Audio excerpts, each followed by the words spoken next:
Well, even if the president had given Congress 30 days notice, was the prisoner swap itself legal? Our senior judicial analyst, Judge Andrew Napolitano, is with us on the Fox News deck. Was the swap itself, 5 of them for Bo Bergdahl, legal? No. There are 2 legal problems with it, one of which you just discussed with Mike Emanuel. And the statute is actually stronger than Senator Feinstein has characterized it. The statute requiring the 30 days notice prohibits the use of taxpayer dollars or federal funds to pay for the removal of anybody from Gitmo if the Congress hasn't been given 30 days notice. So the first challenge to the government's behavior is that he unlawfully spent money to physically get these guys out of Gitmo and to Qatar. But Congress couldn't have said no. He just had the obligation to notify them. Correct. Okay. And he signed into law the statute that said he's got to give the 30 days notice before he can spend the money. Right. When he did so, he criticized the law, but he signed it nevertheless. The other problem is far more, the other unlawful behavior is far more problematic for the president. And that is the argument that by releasing these guys into the theater of war in the Middle East, he has provided material assistance to a terrorist organization. Fact. The Taliban has been declared by the Congress and the president to be a non-state terrorist organization.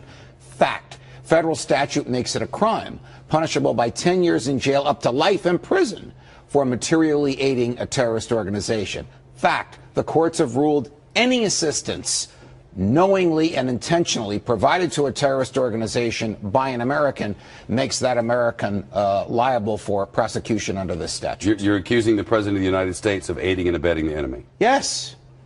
Yes. It's pretty clear right there, in the statute. There's no exception for the president's behavior. That's the Nixon argument. If the president does it, it's not illegal. This statute governs everybody. Your first point was that he returned these combatants to the theater.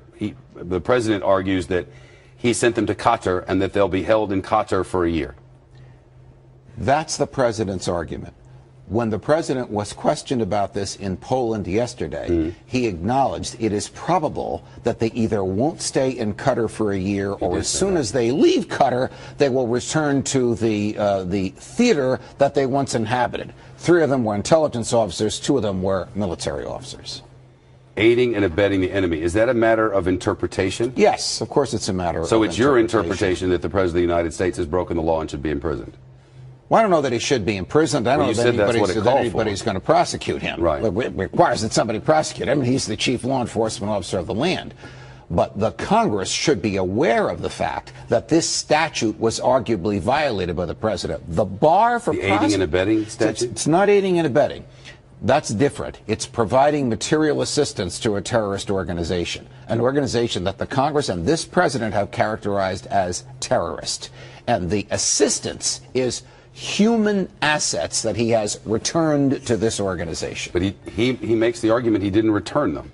He makes the argument that he sent them to a neutral place, but that he believes that they may do us harm. A person is presumed to intend the natural and probable consequences of his behavior. Exactly. And the natural and probable consequences of his behavior is they're going to end up back with their colleagues at the Taliban. So what you're saying is that in that you can't provide anything material like weapons or technology or money. You also can't provide any humans. That's in the way that I will say in fairness to the president, the case has never been scrutinized by the courts because no one has made this challenge yet. Because under the Constitution, the commander-in-chief can do what he wants in the way he sees fit with prisoners of war.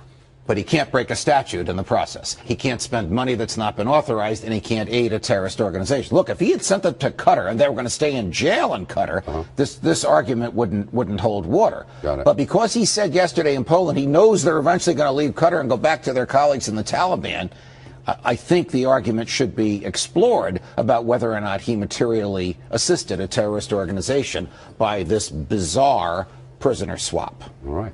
Judge Napolitano, thank you, sir. You're welcome. Nice to see you as always. Good to see you.